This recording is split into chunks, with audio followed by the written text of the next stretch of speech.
Buenas tardes. Estamos en la Fundación Ramón Areces, a la que agradezco encarecidamente la colaboración que mantiene con la Sociedad Española de Bioquímica y Biología Molecular.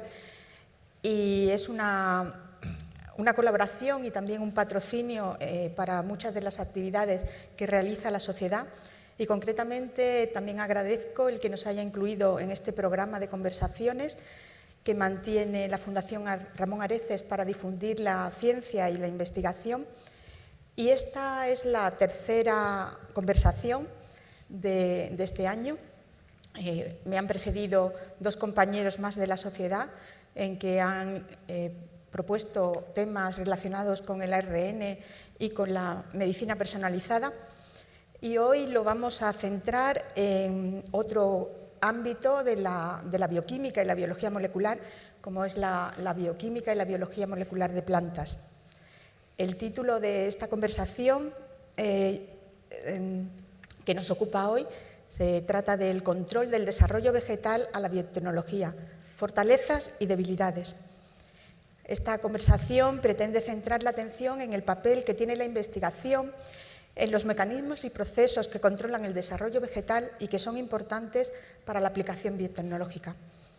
Para conversar sobre estos temas, que son amplios, pero bueno, intentaremos centrarlos, tengo el honor de presentaros a dos compañeros del CSIC, que son Crisanto Gutiérrez y Pilar Sánchez Testillano. Crisanto Gutiérrez es profesor de investigación del CSIC en el Centro de Biología Molecular Severo Ochoa de Madrid y es socio de la SEB, donde ocupó cargos en la Junta Directiva. Entre otros reconocimientos es premio Carmen Severo Ochoa en 2008 y también es miembro de EMBO, de la Organización Europea de Biología Molecular. Actualmente, desde 2020, fue elegido miembro del Council EMBO.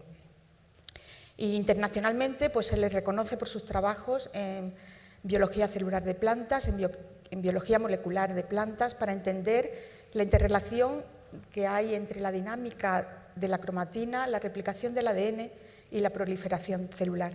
Todos temas muy estrechamente relacionados con el control del desarrollo en plantas. Por otro lado, Pilar Sánchez Testillano es investigadora y amiga del Instituto de Investigaciones Biológicas del CSIC en Madrid, el Centro de Investigaciones Biológicas Margarita Salas, que no lleva mucho tiempo con este nombre, añadiendo Margarita Salas al nombre del instituto, y también ocupa el cargo de vicedirectora en estos momentos. Ella dirige un grupo de investigación en el centro que se centra su trabajo en la biotecnología del polen de plantas cultivadas. En este grupo trabajan y estudian los mecanismos que regulan la reprogramación celular a embriogénesis, inducida por el estrés en plantas. Y especialmente tiene mucho interés en la embriogénesis de la microespora, que es un proceso biotecnológico clave para la mejora, regeneración y selección de plantas de alta calidad que son demandadas por los sectores agroforestales e industriales. Bien, bueno, pues bienvenidos a este coloquio. Muchísimas gracias por aceptar la invitación de la Sociedad Española de Bioquímica, Biología Molecular y también el patrocinio de la Fundación Ramón Areces.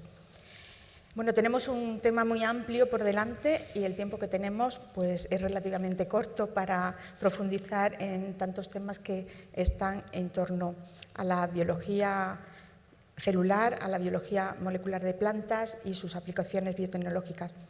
Por ello me voy a centrar en cuestiones que considero más relevantes, por lo menos a mi parecer, y que me gustaría comenzar con un primer bloque de preguntas que podéis contestar cualquiera de los dos.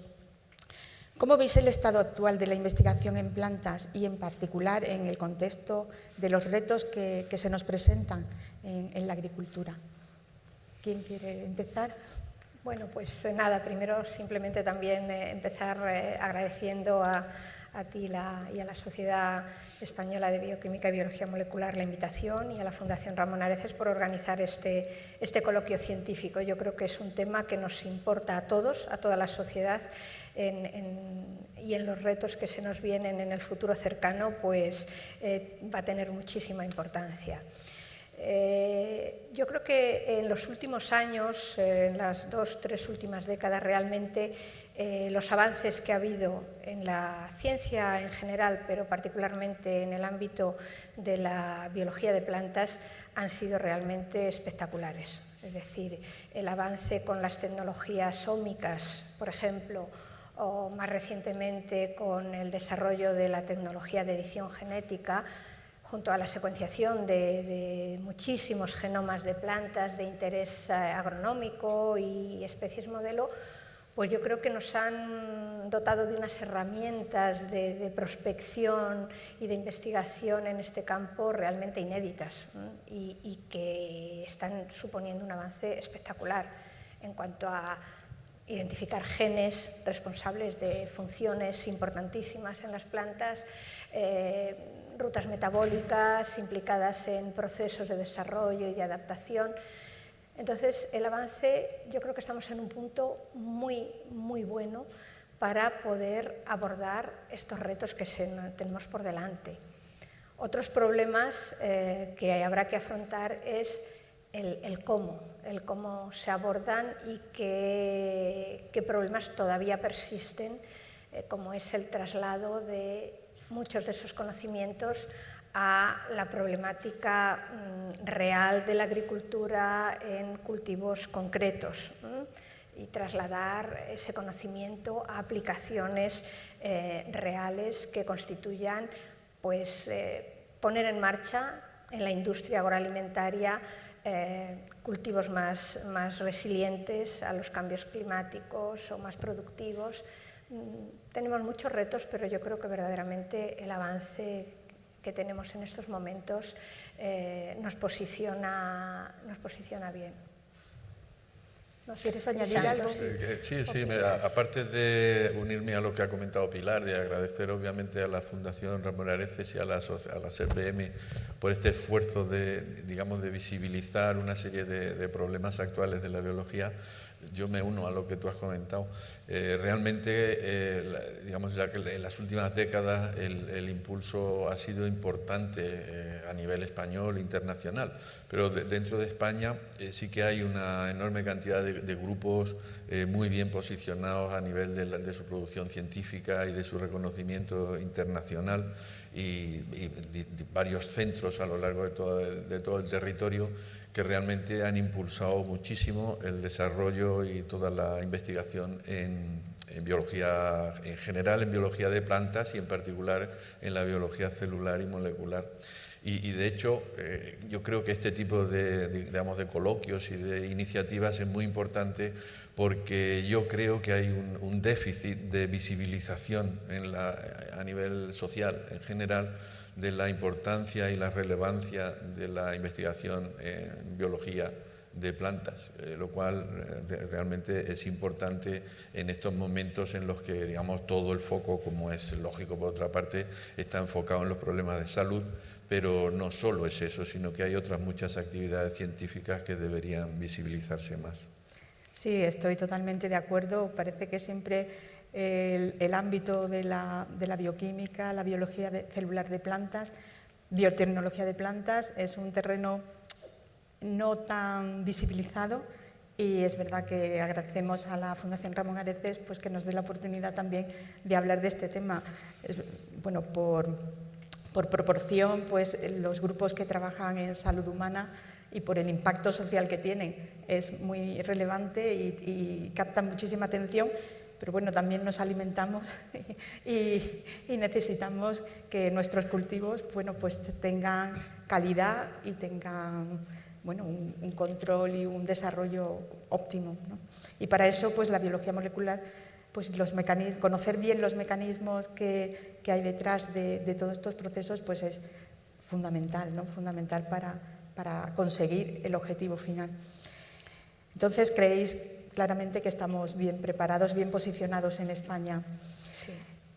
Pilar, como referente en investigación de cultivo in vitro y ver cómo las células se reprograman y pueden iniciar su embriogénesis, ¿nos podrías un poco explicar, pues, para el público en general, en qué consiste este tipo de investigación del cultivo in vitro y qué relevancia tiene para que luego podamos llevar a cabo aplicaciones que tengan que den respuesta a este enfoque de agricultura sostenible, ¿no? y alimentación sostenible? Sí, a ver, yo quería añadir simplemente a este último comentario que has hecho sobre la visibilización o la importancia que le da la sociedad a la investigación.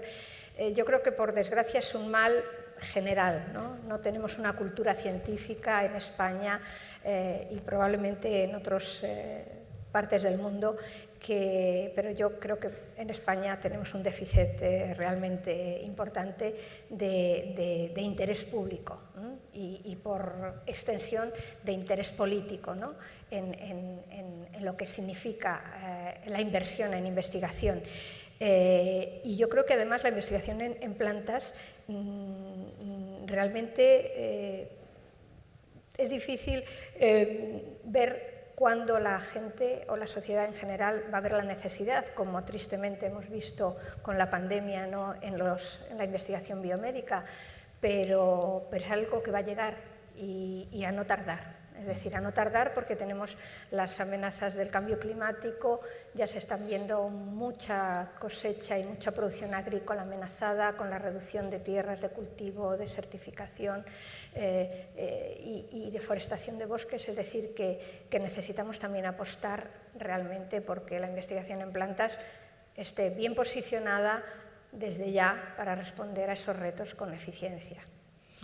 Y entonces, en ese ámbito, lo que me preguntabas de qué papel puede jugar la tecnología del cultivo in vitro de plantas, que para explicarlo así, para el que no lo conozca, pues es simplemente una tecnología que permite en el laboratorio el desarrollo y propagación de plantas seleccionadas y con unas determinadas características, pues de forma masiva y controlada. Y esto no es nada nuevo, es decir, el cultivo in vitro de plantas lleva explotándose desde hace décadas, porque, claro, las plantas tienen una característica fantástica, en mi opinión, frente a otros organismos, que es una extraordinaria plasticidad. A nivel celular, una célula vegetal es mucho más fácil de ser reprogramada, de desviarla de su destino celular y su desarrollo programado genéticamente. Por ejemplo, una célula de hoja que está programada para ser tejido de hoja, pues se puede reprogramar y hacer que produzca otro tipo de órgano completo, como una raíz, incluso una planta completa. Entonces, eso lo podemos hacer en el laboratorio y eso se está haciendo desde hace mucho tiempo, incluso explotado comercialmente en empresas de viveros, de plantas ornamentales, agrobiotecnológicas, simplemente para producir masivamente plantas con una producción homogénea, con unas características muy concretas. El tema es que se está explotando de una forma todavía limitada para unas especies, digamos, que responden mejor a estas técnicas de cultivo in vitro, pero actualmente se está conociendo ya más los mecanismos que regulan esa reprogramación y, por ejemplo, lo que se intenta, el gran objetivo en este área es poder controlar y poder inducir ese desarrollo de plantas nuevas a partir, por ejemplo, de un árbol que tiene unas características de interés. Es resistente a determinada enfermedad, es resistente a unas condiciones ambientales que otros árboles no tienen. Entonces, no necesitamos esperar a que ese árbol produzca semillas, tenga progenie y poder seleccionar esa descendencia, como se hace la mejora clásica, para poder repoblar. sino que de ese propio árbol podemos, a partir de un segmento, de un brote, de una hoja, o poder propagar clones, es decir, individuos genéticamente iguales a ese árbol, y poder propagar en un tiempo mucho más corto y de una forma más controlada y homogénea ese árbol con características élite. Y de la misma manera en agricultura podemos acelerar la mejora y la búsqueda de variedades de interés con características mejoradas.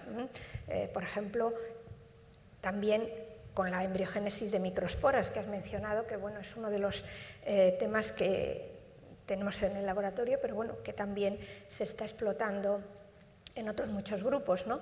Tú puedes producir a partir de una planta de interés, a partir de la microespora, que es, digamos, la célula precursora del grano de polen, ¿no? Pues poder generar más variabilidad genética y poder seleccionar a partir de esas microesporas plantas con caracteres fijados de una manera mucho más rápida para conseguir esas variedades de interés, ¿no? En mejora genética. Y ya la última aplicación ya más reciente y que ha cobrado un interés pues tremendo, porque yo creo que es la revolución, ¿no? La edición genética de las plantas, pues las técnicas de edición genética que permiten, sin introducir genes nuevos, extraños a una variedad, sino modificando su propio genoma, conseguir mejorar características de interés agronómico, pues esas técnicas de edición genética basadas en el CRISPR-Cas y otras enzimas pasan por un paso de regeneración in vitro. Entonces, ahora mismo, el hacer técnicas de cultivo in vitro de regeneración de plantas mucho más eficientes, independientes del genotipo o de la especie, aplicables a muchas más variedades de interés, pues es también algo en lo que estamos empeñados muchos grupos de investigación y que también va a aportar un paso más añadido a facilitar esa tecnología y su aplicación en agrobiotecnología.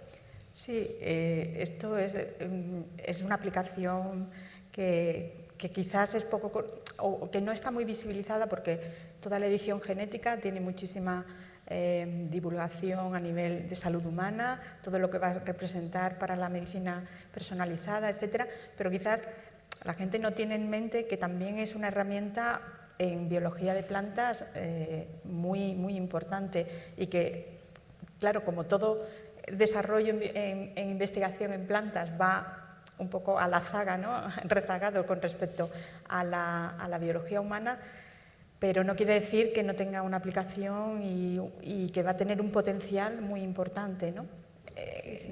Es cuestión de intensificar la investigación en ese campo y darle más protagonismo, ¿no? Y Crisanto, y en este aspecto, tú que eres muy experto en todo lo que es control del ciclo celular a nivel de replicación del ADN, ¿crees que estos mecanismos básicos que vosotros estudiáis desde el punto de vista de controlar este crecimiento in vitro de los tejidos, hay un salto o es una línea continua? Es decir, todo lo que vosotros habéis estudiado tiene una gran proyección en toda esa investigación posterior. Yo creo, francamente, sí. O sea, el crecimiento global de las plantas dependen básicamente, por una parte, de la producción de células nuevas y luego, por otra parte, del crecimiento individual de esas células dentro de los órganos y el desarrollo de los órganos. De manera que uno de esos procesos, que es la producción de células, la división celular, es fundamental para, digamos, el desarrollo de los órganos, que en plantas tienen la particularidad de que ocurren durante prácticamente toda la vida del individuo y no solo en la fase embrionaria, como ocurre mayoritariamente en animales.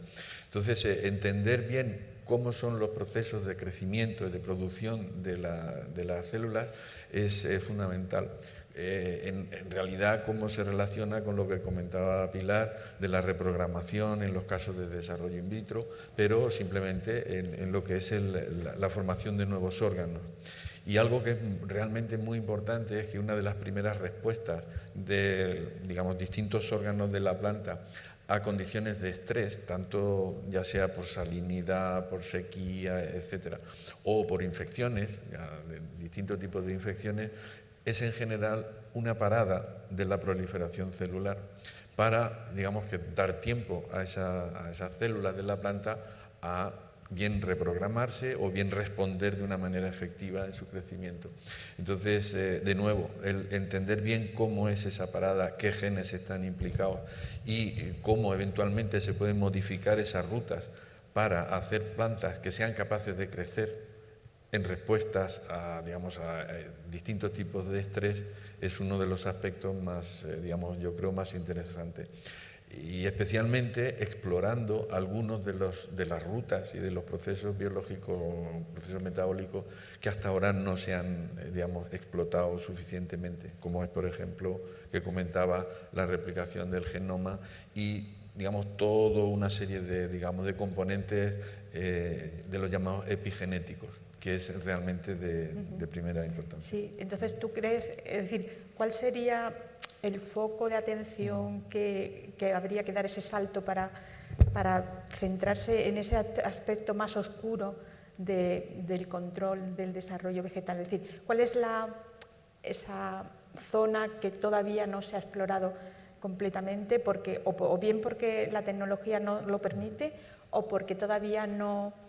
me refiero a la tecnología no aplicada, sino la tecnología que pones a punto para iniciar un proyecto de investigación, o porque todavía no se sabe muy bien cuál es el camino para llegar a ese conocimiento? ¿Cuál crees que sería el reto ese de investigación básica que faltaría, o el eslabón, ¿no? Sí, realmente hasta ahora digamos, los distintos grupos de investigación se concentran en uno, dos o unos pocos aspectos o, digamos, procesos en los que son más o menos expertos. Yo creo que el reto más importante es entender la coordinación de muchos de estos aspectos, y eso es un reto porque implica, digamos, abordajes de la llamada biología sintética, por ejemplo, o de la genómica funcional, pero a nivel global, y no solo estudiando uno de los procesos, ¿no?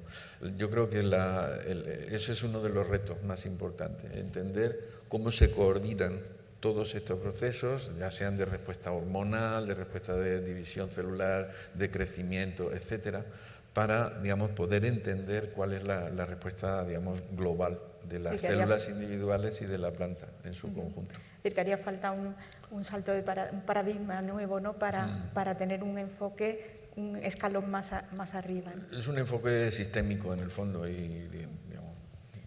Sí, estoy de acuerdo. Y además, no solo eso, sino también yo creo que otro hándicap importante que tenemos por delante es la traslación de ese conocimiento realmente a las necesidades digamos, del sector agrícola y forestal real, ¿no? Es decir, porque yo creo que los conocimientos que estamos teniendo en los últimos años, ya lo he dicho al principio, a mí me parecen de verdad espectaculares. En muy poco tiempo el conocimiento que tenemos de los genomas de plantas y de las rutas, pero necesitamos, como ha dicho Crisanto, la integración de todos esos aspectos para poder decidir, bueno, cómo podemos utilizar todo este conocimiento para que una planta realmente pueda adaptarse mejor a un cambio de temperatura X, ¿no? O a un suelo que tiene una irrigación mucho menor. Yo creo que ese es otro gran hándicap, ¿no? La integración de toda la investigación básica a nivel genómico, funcional y metabólico, con cómo trasladarlo a la respuesta a los problemas del sector. Sí, en esa línea pensáis que se entiende bien, es decir, que los grupos o los responsables de gestión de programas más agronómicos, más aplicados, entienden bien que es necesaria esa investigación más fundamental de mecanismos básicos en plantas modelo. Es decir, hay un buen entendimiento, porque a veces que da la impresión como que son dos disciplinas que van y no se cruzan por el camino, ¿no? Van cada una por su camino, porque la generación de conocimiento es muy importante, pero no se entiende bien por aquellos que quieren resolver un problema inmediato. ¿Cómo ves tú? Ese ha sido, digamos, como dices, no diría un problema, pero sí un punto importante, digamos, durante todo el tiempo, ¿no? Realmente el problema es que el sector más implicado en las aplicaciones inmediatas obviamente requiere respuestas inmediatas o rápidas. Yo creo que son, digamos, dos aspectos que están obviamente condenados a entenderse y que no se puede, digamos, pretender avanzar mucho en una aplicación determinada sin tener conocimiento que aplicar. Entonces, hay que encontrar el equilibrio en ese tipo de cuestiones. Yo creo que hay yo diría dos aspectos básicos que son, uno, el avance en todas las aplicaciones ómicas, ya sea proteómica, metabolómica, genómica, etcétera, y los avances en edición genética. Estos dos tipos de abordajes hasta hace relativamente poco no estaban tan asequibles a plantas no modelo, digamos, sino a plantas de interés, digamos, agronómico.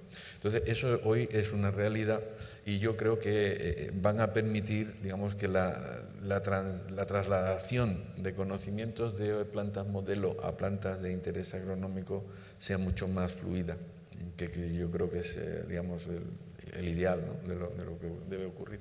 Sí, o sea, desde luego, totalmente de acuerdo, y desde luego en ese aspecto ha sido clave pues hitos que ya se han publicado y se han hecho, como ediciones genéticas en tomate muy exitosas, por ejemplo, que incluso en algunos mercados están saldrán muy pronto, incluso en un producto digamos comestible, ¿no?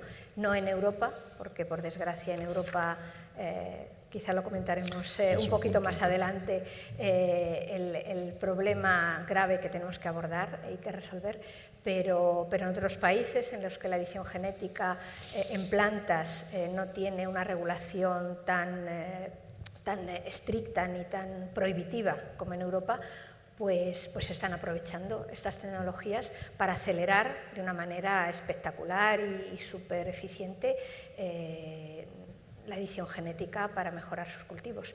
Entonces, tengamos el conocimiento de los genomas que se han logrado con esas secuenciaciones masivas de los últimos años en estas especies agronómicas, el avance en las tecnologías ómicas y ahora mismo en la edición genética permiten poder aplicarlas en cultivos realmente de interés. Y en los próximos años se verá, y las empresas realmente de otros países y poderosas en Estados Unidos, en Canadá, en Australia, están apostando ya por ellas. Están apostando porque saben que es el futuro y en esa carrera Europa se está quedando atrás.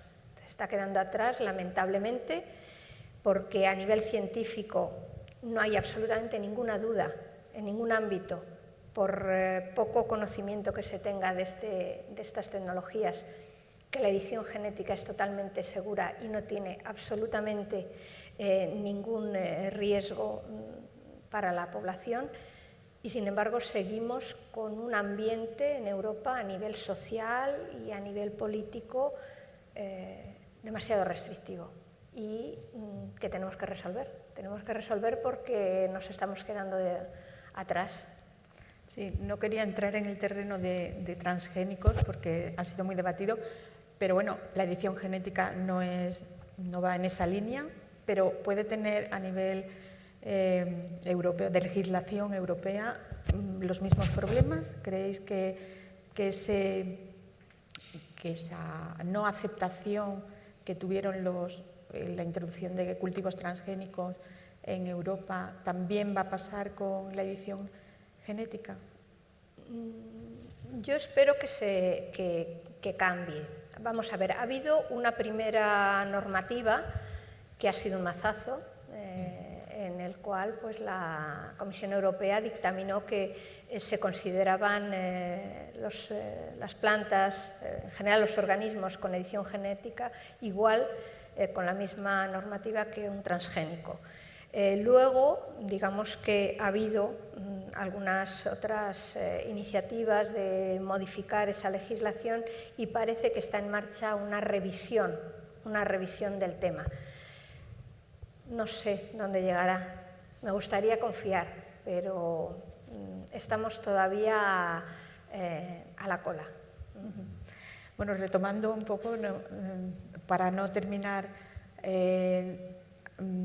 la parte más de investigación o de los procesos que son retos, ¿no?, importantes en investigación, ¿piensas que el utilizar para todas estas aplicaciones ómicas, incluso para lo que es la investigación de conocer, de generar conocimiento de todos estos procesos que controlan el desarrollo vegetal, el utilizar siempre plantas modelo, luego al dar el salto, hay disfunciones, es decir, hay que empezar de cero o hay procesos que prácticamente se pueden trasladar su conocimiento a especies más recientes, a cultivos que se han ido seleccionando, o hay realmente saltos biológicos que te encuentras con un interrogante grande por responder? Bueno, como comentábamos antes, hay una serie de procesos más o menos básicos que son absolutamente conservados en todas las especies. Obviamente hay especies modelos, como por ejemplo Arabidopsis, que es por excelencia la planta modelo utilizada en plantas, en donde la cantidad de información que se ha acumulado es enorme en las últimas décadas, ¿no? Y lo que sí es cierto es que algunas de estas, respuestas son específicas de esta planta modelo y no ocurren en otras. Obviamente en esos casos habría que ir un poco hacia atrás, pero yo creo que en cualquier caso la información que se obtenga es suficientemente importante como para que la traslación a las plantas de interés sea mucho más rápida que no empezar de cero exactamente en esa planta. Y en ese sentido, bueno, es como, sería comparable a prescindir de todos los modelos de trabajo en animales, sin citar ninguno, pero de todos los que hay, ratones para la drosófila, etcétera, ¿no?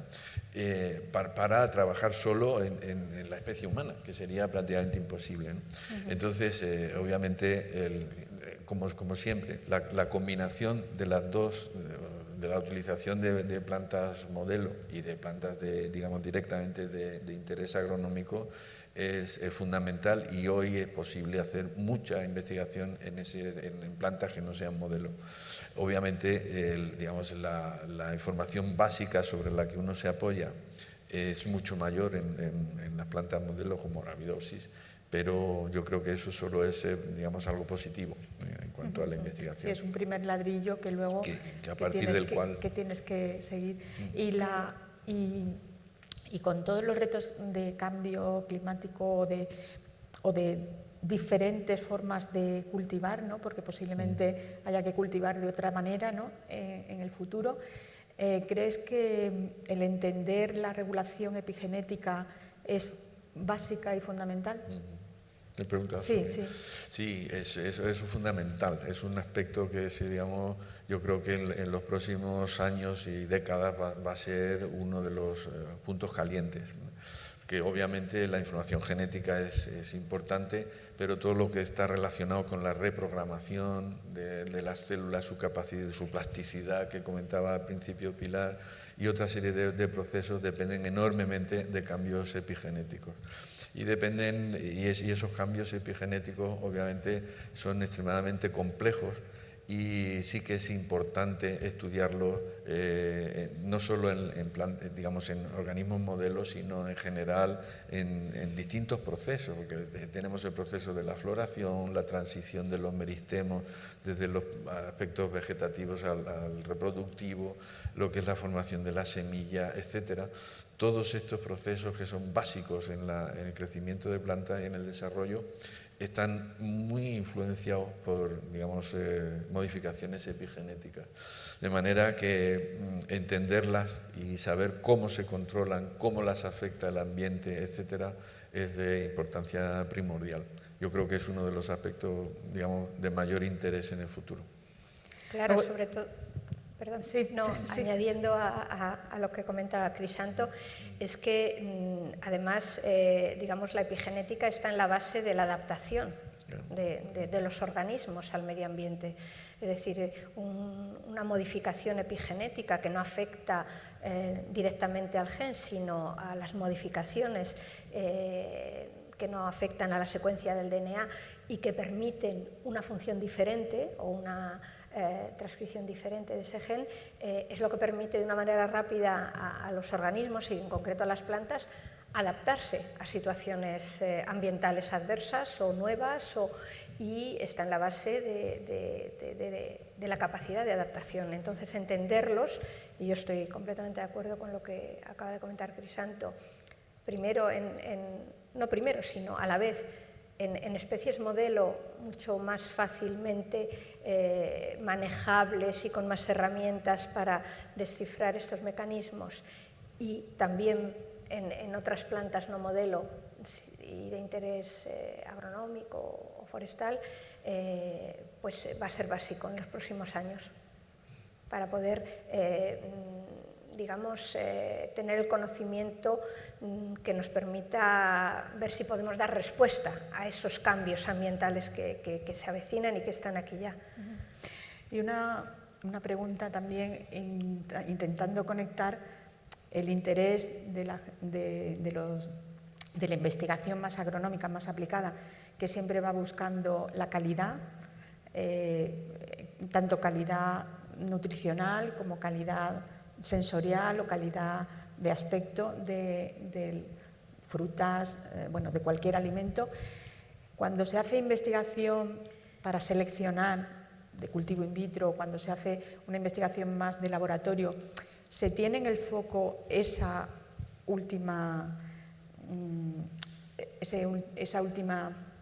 necesidad o esa última demanda que tiene la sociedad, ¿no?, de que el producto sea de calidad? ¿Se tiene esto en mente cuando se hace una investigación más en el laboratorio o vas controlando? No, lo que quiero es que el producto, que la planta o que el tejido vegetal se desarrolle convenientemente, pero ¿se puede un poco tener esa perspectiva más de producto final? Bueno, yo creo que hay líneas de investigación muy variadas en este ámbito, entonces sí que hay, grupos que estudian más las respuestas a condiciones de estrés o a mejorar entender el desarrollo, pero también hay otros grupos que se dedican a estudio de rutas metabólicas, por ejemplo, que controlan la presencia de carotenoides en determinados frutos o que estudian el efecto de determinados componentes de la pared celular para el ablandamiento de los frutos post cosecha.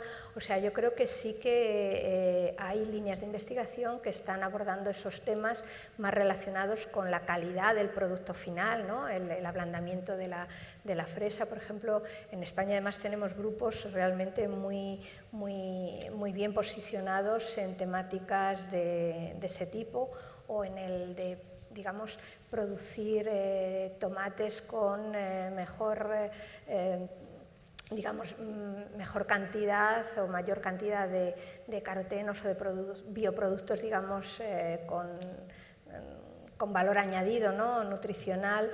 Hay grupos que están investigando estas rutas metabólicas y descifrando qué se puede hacer si pudiéramos manipular por edición génica o como fuera esas rutas para mejorar ese fruto, sí.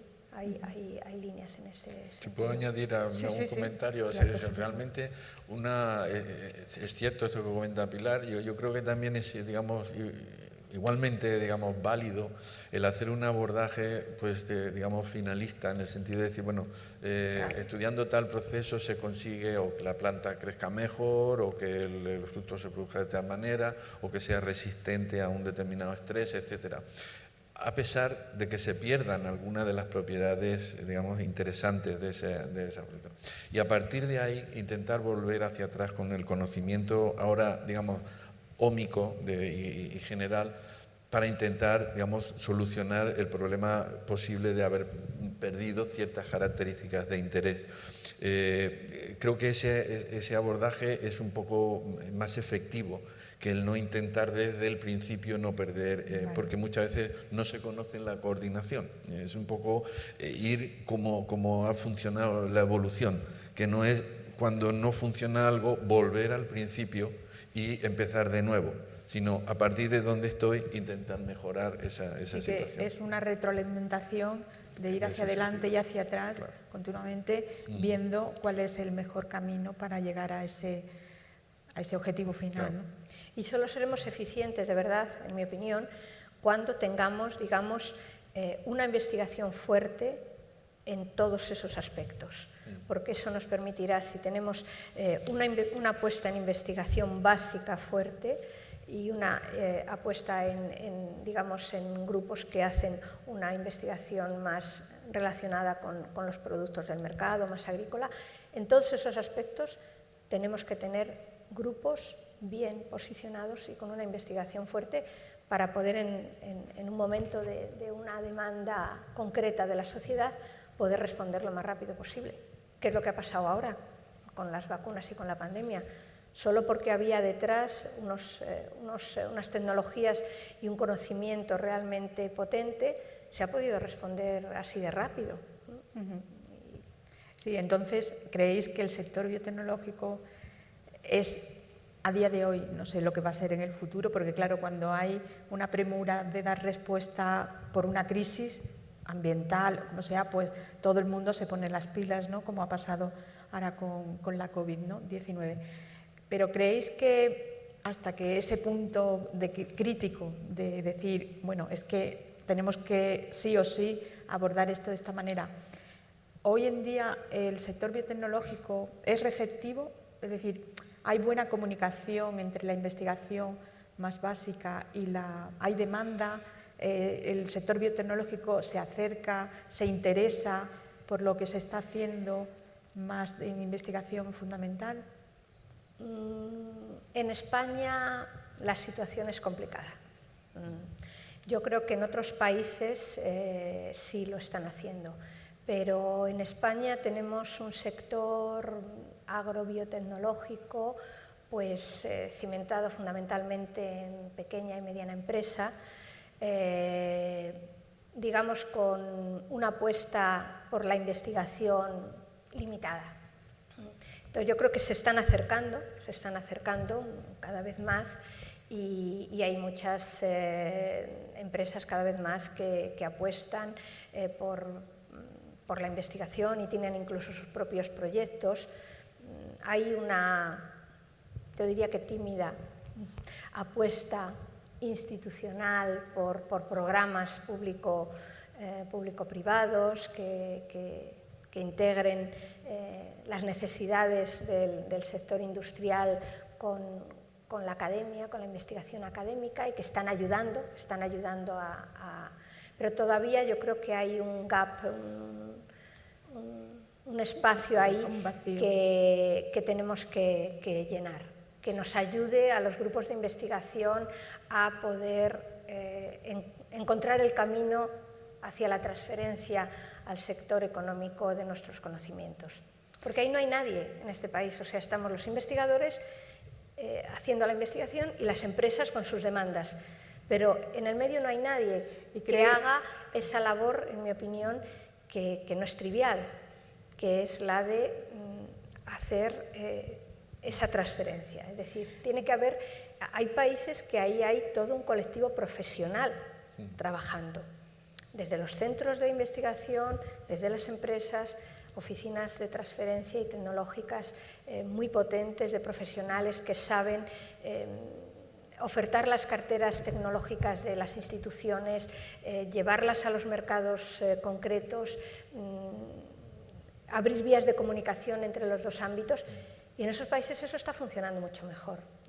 Entonces, de todas maneras, por ejemplo, en esa línea yo creo que también hay que, digamos, resaltar la importancia de plataformas como BioVegen, por ejemplo, que digamos, está actuando en esa, digamos, frontera entre lo que son tratando de favorecer el habla entre los centros y los grupos de investigación en organismos públicos, en universidades, etcétera, y esas demandas del sector biotecnológico. Yo creo que es, digamos, importante. En cualquier caso, seguramente a lo mejor podemos en algún momento comentarlo, pero la cuestión de la inversión es fundamental.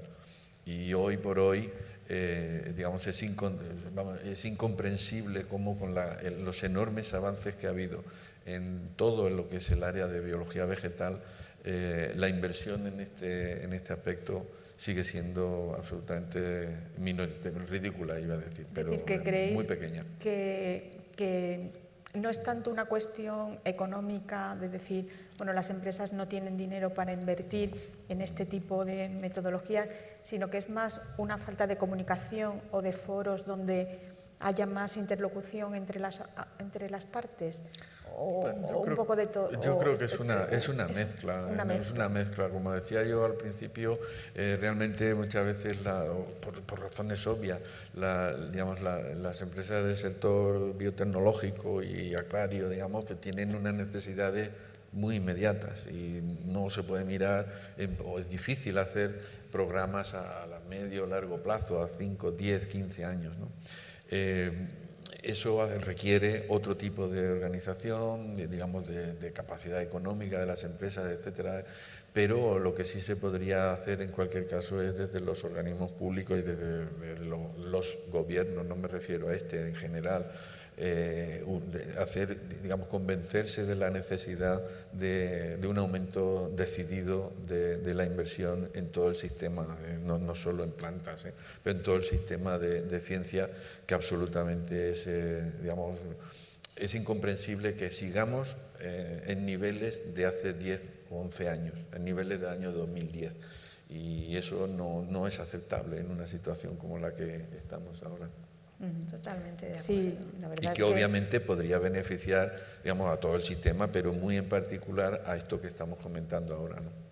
Sí, que la comunicación es importante, pero si no hay medios económicos y voluntad para que eso tenga una fluida comunicación y una fluida traslación, pues de poco va a servir, ¿no? La inversión, la verdad que en investigación vegetal, pues tiene que aumentar, ¿no?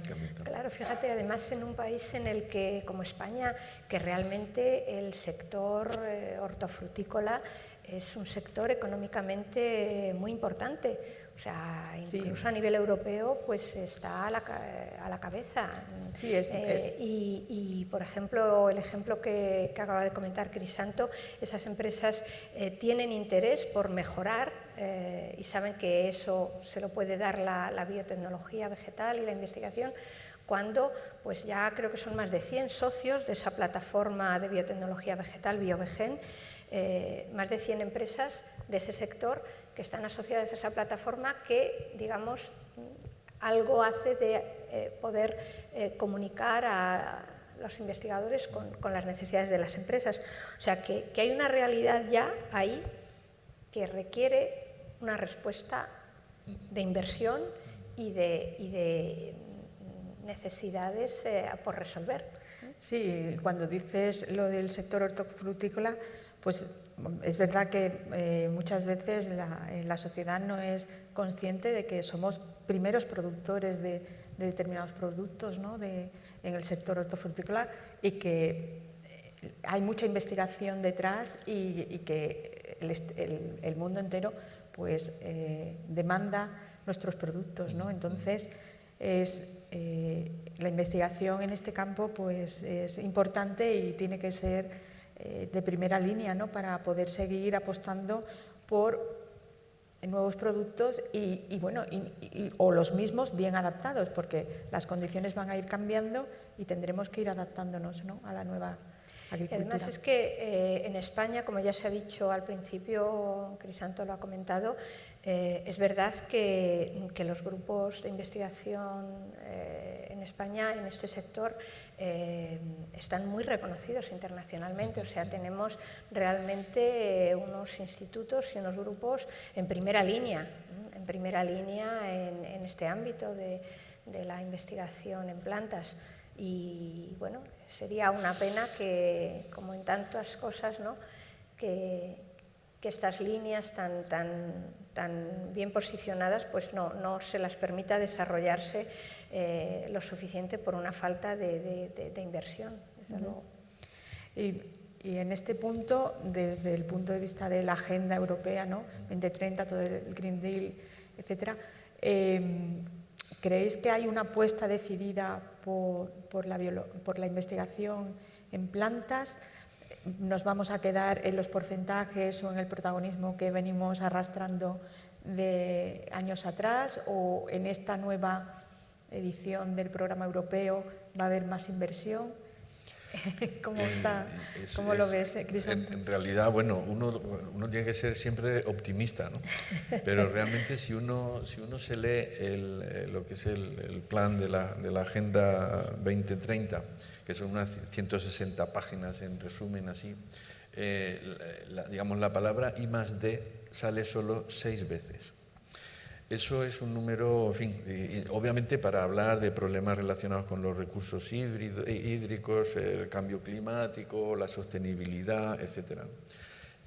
Yo creo que obviamente eso es importante, pero en un programa que es una agenda realmente, digamos, muy enfocada a este tipo de problemas relacionados con la biología vegetal en general, hablar solamente en 6 ocasiones de eso indica que no hay yo creo que no hay un convencimiento absoluto de la imperiosa necesidad de aumentar la inversión a todos los niveles, tanto en investigación, y eso se ha reflejado en la convocatoria actual última de proyectos, tanto en los llamados proyectos, digamos, de investigación orientada, pero también en los de investigación no orientada, que deben de ir en paralelo.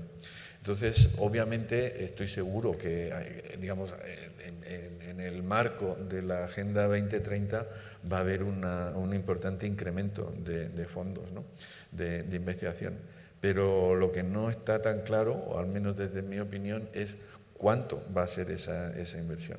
Porque, insisto, estamos en niveles de 2010 en la inversión en I+D.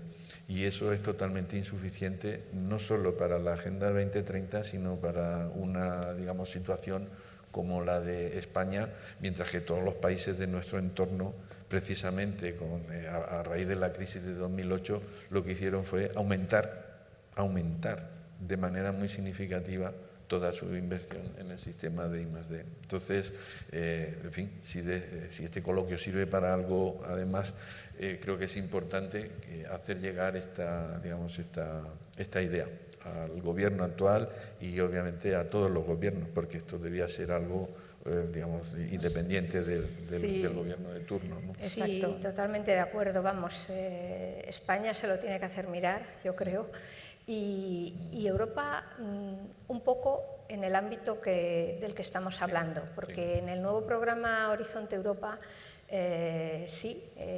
hay una inversión importante, pero los temas, como siempre a los que se dirige, que es, está centrado en los objetivos de desarrollo sostenible y demás, pero al final cuando uno desciende a ver qué temáticas son las que van a dirigir los programas financiados por la Unión Europea, pues hay los famosos 6 clústeres, y de esos 6, solo uno contempla la respuesta a mejorar la nutrición, la bioeconomía, los recursos naturales, la agricultura y el medio ambiente. O sea, todo eso en un único clúster de 6.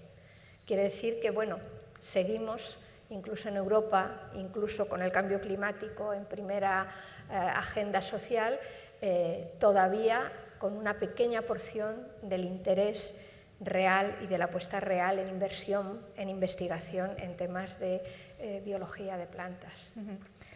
Y es claro que una buena salud depende de una buena alimentación. Es decir, que esto lo tendríamos, es decir, la salud es importante, pero si no nos alimentamos bien, pues la salud malamente podrá llevar a cabo. Entonces, a lo mejor esta conexión hay veces que se olvida, ¿no? Y es importante.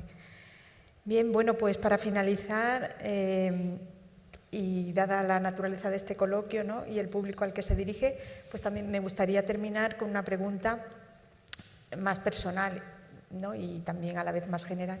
¿Cómo veis el futuro de la bioquímica y la biología molecular de plantas para las nuevas generaciones?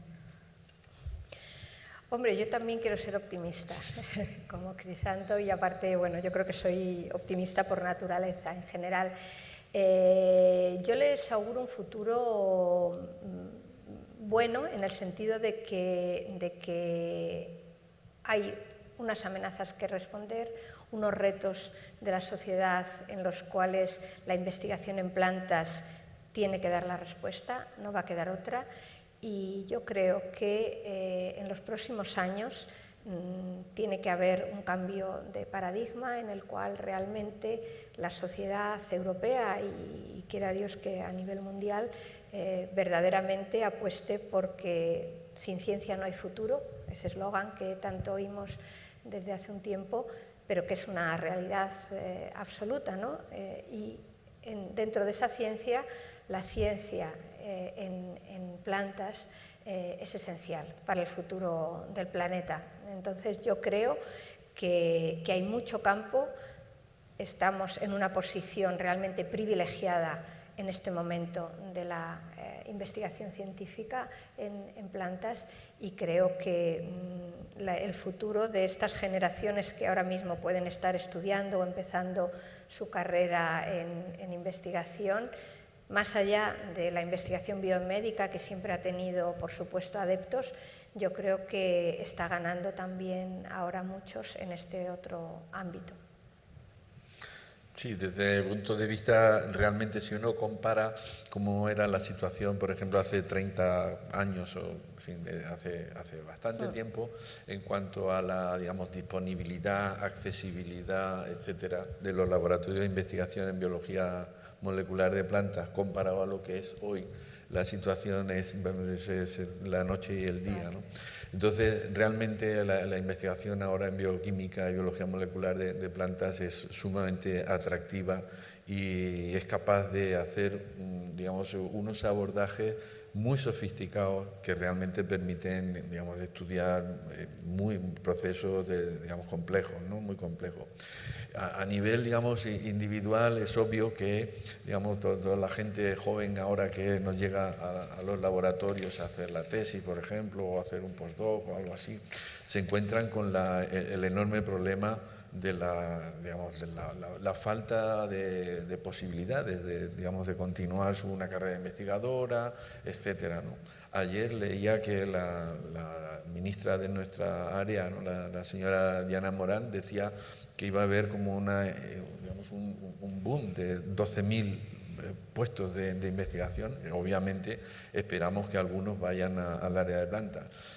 Lo que no quedaba claro, o por lo menos yo no tuve ocasión de oír, es que no solo se trata de incorporar personas. Si se incorporan personas, esto tiene que llevar en paralelo un aumento de la inversión en proyectos, seguramente un aumento de la inversión en centros de investigación, o llamémosle departamentos universitarios, etcétera, ¿no?, de lo que es toda la infraestructura. No solo basta con contratar a personas durante 4 años y luego decirles que se marchen de nuevo a otro país, ¿no?